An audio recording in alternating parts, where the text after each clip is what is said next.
Podcast. Journal Haïti Progrès. Haïti, les affranchis contemporains face à une révolution inévitable. Quand on parle d'affranchis, en Haïti, la tendance générale c'est de penser au temps de la colonie où les nouveaux libres ou esclaves en liberté, les fils et filles de blancs avec esclaves négresses péjorativement appelés sans mêlés ou mulâtres représentaient toute une classe en. Leurs revendications et intérêts principaux étaient d'avoir les mêmes droits civiques et politiques que les colons blancs. Après, la déclaration de l'indépendance, une fois les colons avaient quitté l'île, les affranchis mulâtres ont joué pieds et mains pour remplacer les anciens colons dont ils se réclamaient héritiers légitimes. Une telle réaction ou prédiction caractérise certaines déclarations des colons de Saint-Domingue. Par exemple, le colonel Venot de Charmilly, colon de Saint-Domingue, a indiqué que les préjugés contre les gens de couleur sont légitimes, parce qu'ils sont fondés sur les lois de la sûreté personnelle. Selon lui, il fallait à tout prix empêcher les enfants mulâtres bien éduqués en Europe de retourner à Saint-Domingue pour réclamer les héritages de leur père blanc qui incluait leur mère comme propriété de ces colons. En même temps, les affranchis de peau noire s'empressaient pour occuper les espaces vides du pouvoir politique et militaire. Ipso facto, deux nouvelles classes ou du moins deux groupes furent créés, les bourgeois contrôlant les importations et exportations, c'est-à-dire, le commerce en général, et les grands propriétaires fonciers et les hauts gradés de l'armée haïtienne, les politiciens de facto, les grands nègres, une épithète qui date du temps de la colonie, pour distinguer un homme noir libre maître d'esclaves ou grand commerçant. En dépit des conflits au sein de ces deux couches de la société haïtienne, il y avait une sorte de mémorandum silencieux, un accord formé toujours fragile pour s'approprier des pouvoirs politiques et économiques du pays. Ces alliances se célébraient souvent par le biais de mariages opportunistes, joignant les intérêts communs de deux ou plusieurs familles.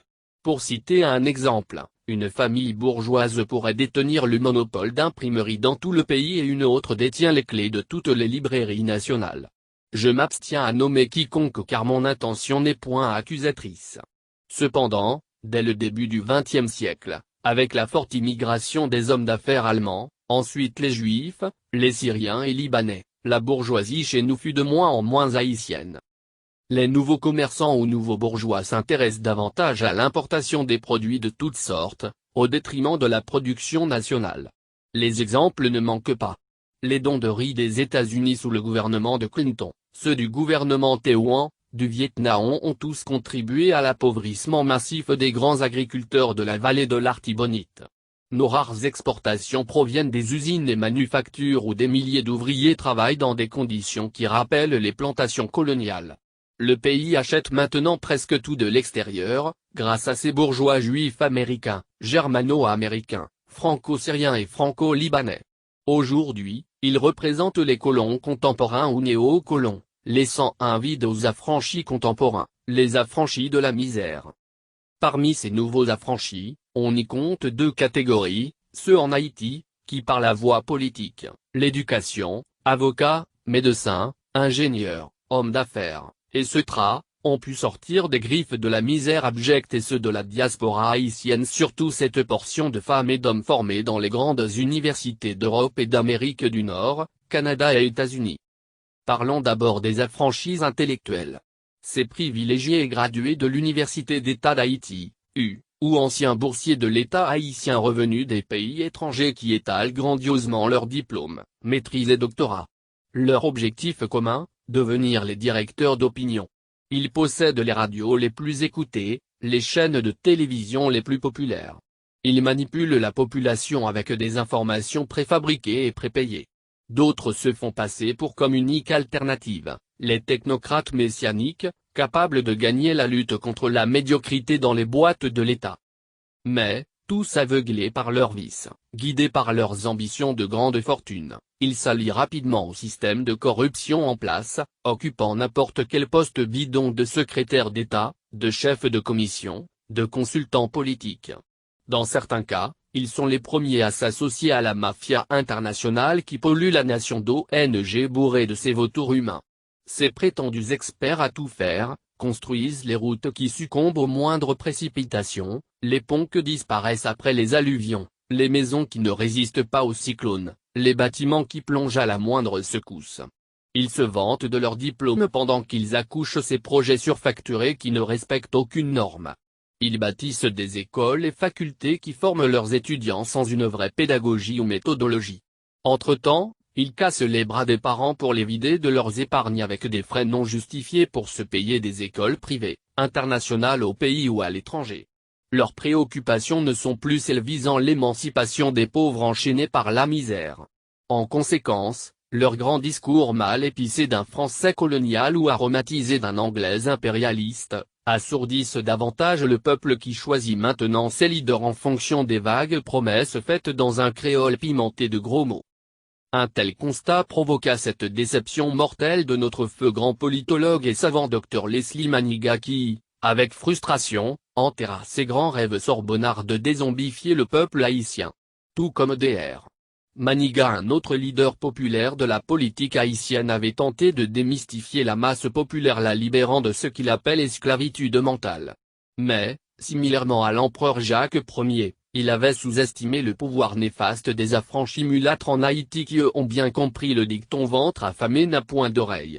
Car, détenant les clés des dépôts de riz et l'accès au vaste jardin de bananes, ils peuvent contrôler, sans embrouille, les élections ou sélections dans la République bananière. Un autre groupe assez grand et puissant en ressources financières fait entendre sa voix.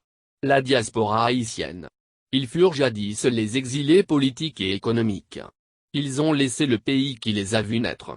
Difficile à s'intégrer dans ces grandes villes étrangères, anciennes métropoles où le racisme et les préjugés de toutes sortes contre nos compatriotes se multiplient au fil des années, ils rêvent d'un possible retour au pays. Mais, habitués au confort des anciens colons, jouissant de la citoyenneté canadienne, française ou américaine, ils posent déjà des conditions pour ce grand retour. Comme les affranchis de Saint-Domingue qui voulaient jouir du droit politique comme les égaux des colons français, ils revendiquent les postes politiques bien payés, en s'appuyant sur le bien fondé de la double nationalité. Ils demandent des garanties de sécurité avec possible dédommagement comme prémisse pour investir dans leur propre pays d'origine.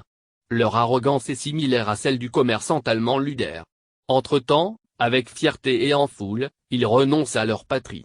Et avec audace, comme des fils de colons époux et épouses de colons, ils se croient les vrais héritiers du pouvoir au pays. Ils accusent les affranchis intellectuels au pays de médiocres et corrompus. Selon eux, le salut du pays passe par la force des affranchis métropolitains qui seuls posséderaient les vraies solutions aux multiples crises chroniques d'Haïti. Face à la rivalité fratricide, consternés par le mépris de nos bourgeois néo-colons ou moitié haïtiens moitié étrangers, face à l'ignorance des masses qui croupissent dans la crasse, face aux trivialités des discours de nos politiciens, on peut se demander combien difficile fut la tâche de nos héros de Vertières de rallier les esclaves, noirs, mulâtres, hommes et femmes libres pour convaincre les différents groupes à lutter sous la même bannière, avec une seule objectif, l'indépendance. Si les discours, liberté ou la mort, suffisaient aux esclaves, les affranchis déjà libres voulaient entendre beaucoup plus.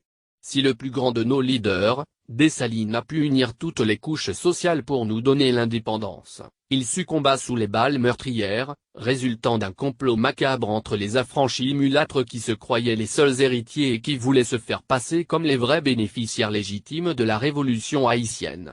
Quand en 1777, Hilliard Oberteuil déclara l'intérêt et la sûreté veulent que nous accablions la race des Noirs d'un si grand mépris que quiconque descendra jusqu'à la 6e génération soit couvert d'une tache ineffaçable, il semblait profaner une malédiction ou une prophétie quoique raciste mais réelle quand on analyse à fond notre État comme peuple après 2 siècles d'indépendance.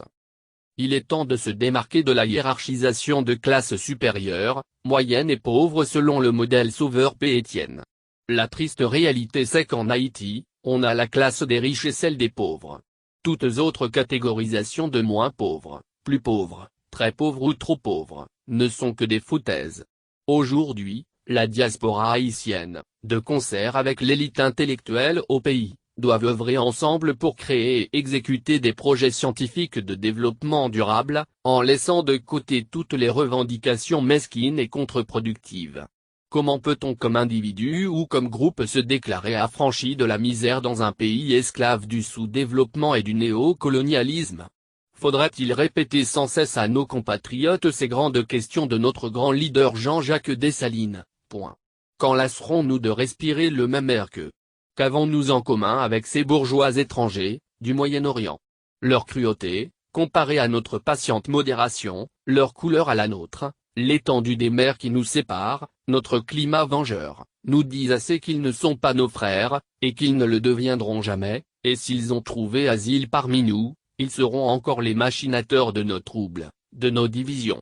Si la bourgeoisie est inhérente au système capitaliste, donc nous devons opter pour il nous fut une bourgeoisie autochtone, formée des petits-fils de Dessalines, Christophe, Pétion, Boyer, Geffrard, Soulouque, Salnave, et Cetera, qui œuvrent selon les intérêts et le bien-être de la nation. Démarquons-nous de la philosophie de division et mesquinerie des affranchis de Saint-Domingue qui se battaient pour eux-mêmes et contre eux-mêmes, tout en négligeant l'existence de leur mère, moitié frère et demi-sœur qui subissaient les atrocités les plus horribles des colons esclavagistes. Unissons-nous pour organiser cette grande révolution capable de libérer, une fois pour toutes, la nation tout entière de cette misère inhumaine et de ce sous-développement cancéreux. Luttons ensemble pour une indépendance totale à la fois économique et politique. Rodelin Almazor. Journal Haïti Progrès. Rubrique Perspective. Podcast.